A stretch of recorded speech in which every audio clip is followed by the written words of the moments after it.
Hello friends, good evening. Welcome back to our channel granny's kitchen. ఈరోజు పెసరపప్పు టమాటా ఎలా prepare చేసుకోవాలో చూపిస్తాను. కందిపప్పు కన్నా చాలా టేస్టీగా ఉంటుంది, త్వరగా కుక్ అవుతుంది, డైజెషన్ కూడా త్వరగా అవుతుంది. అలాగే సమ్మర్ సీజన్లో మన బాడీకి కూడా చలవ చేస్తుంది అనమాట పెసరపప్పు. డెఫినెట్గా ట్రై చేయండి, టేస్ట్ మాత్రం చాలా బాగుంటుంది. వీడియోలోకి వెళ్ళే ముందు పెసరపప్పులో హెల్త్ బెనిఫిట్స్ ఏంటో చూసేయండి. ముందుగా కుక్కర్ గిన్నె తీసుకుని 1 కప్పు పెసరపప్పు యాడ్ చేసుకోండి. పెసరపప్పు నురుగంతా పోయే వరకు 3 to 4 టైమ్స్ వాష్ చేసుకోండి. పెసరపప్పు నానపెట్టాల్సిన పని లేదు, త్వరగా కుక్ అయిపోతుంది. 5 మీడియం సైజ్ టమాటోలు పండిపోయినవి, 1 మీడియం సైజ్ ఉల్లిపాయ, 4 పచ్చిమిరపకాయలు సన్నగా కట్ చేసుకుని యాడ్ చేసుకోండి. టమాటోలు యాడ్ చేసిన తర్వాత మీ స్పైసీకి సరిపడా కారం యాడ్ చేసుకోండి. నేనైతే 1 టీ స్పూన్ కారం యాడ్ చేసుకున్నాను. పచ్చిమిర్చి కారం ఎక్కువ యాడ్ చేసుకోండి, పప్పులోకి పచ్చిమిరపకాయల కారం చాలా టేస్ట్ని ఇస్తుంది. 1 టీ స్పూన్ కారం, 1/2 టీ స్పూన్ పసుపు, చిన్న నిమ్మకాయ సైజ్ అంతా చింతపండు యాడ్ చేసుకున్నాను.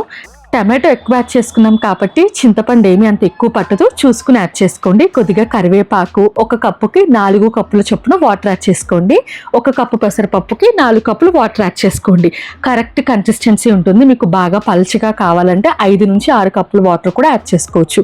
వాటర్ యాడ్ చేశాక ఒకసారి బాగా మిక్స్ చేసుకుని మూత పెట్టేసి హై ఫ్లేమ్లో 3 విజిల్స్ వేయించుకోండి. చాలు, హై ఫ్లేమ్లో 3 విజిల్స్ వేయించుకుంటే పర్ఫెక్ట్గా పెసరపప్పు కుక్ అయిపోతుంది. పెసరపప్పు కుక్ అవ్వడానికి అంత టైం ఏం పట్టదు. ఆవిరంతా పోయాక మూత తీసుకుని మీ టేస్ట్కి సరిపడా ఉప్పు యాడ్ చేసుకుని బాగా మెదుపుకోండి.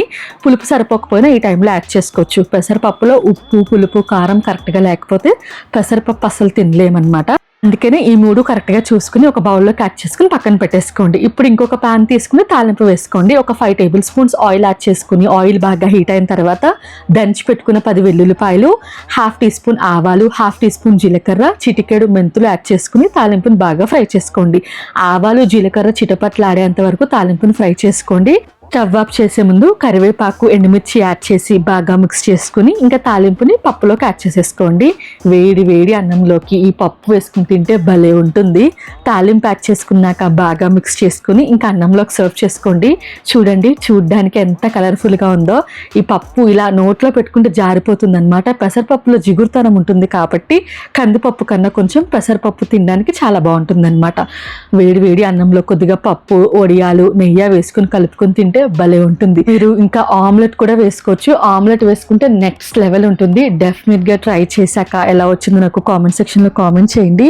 ఇటువంటి మంచి వీడియోస్ కోసం నా ఛానల్ని ఖచ్చితంగా సబ్స్క్రైబ్ చేసుకోండి.